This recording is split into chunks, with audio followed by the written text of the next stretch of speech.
இன்றைக்கி என்ன லஞ்சுன்னு பார்க்கலாம். ஃபஸ்ட்டு சுட சுட சாதம். அப்புறம் இன்றைக்கி வெத்த குழம்பு பண்ணியிருக்கோம். முருங்கைக்காய் போட்டு வெத்த குழம்பு. முருங்கைக்காய் போட்டு வெத்த குழம்பு.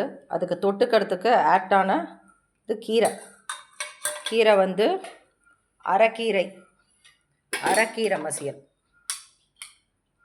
அரைக்கீரை முருங்கைக்காய் வெத்த குழம்புக்கும் அரைக்கீரை மசியலுக்கும் சூப்பர் காம்பினேஷனாக இருக்கும்.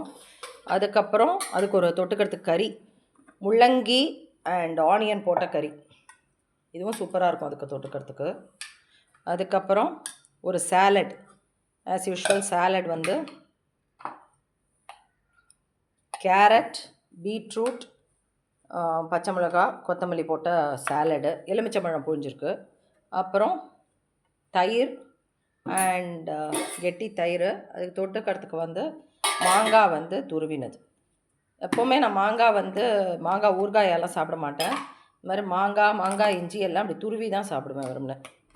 ஸோ அதோட பெனிஃபிட்ஸ் வந்து ஜாஸ்தியாக இருக்கும். தேங்க்யூ.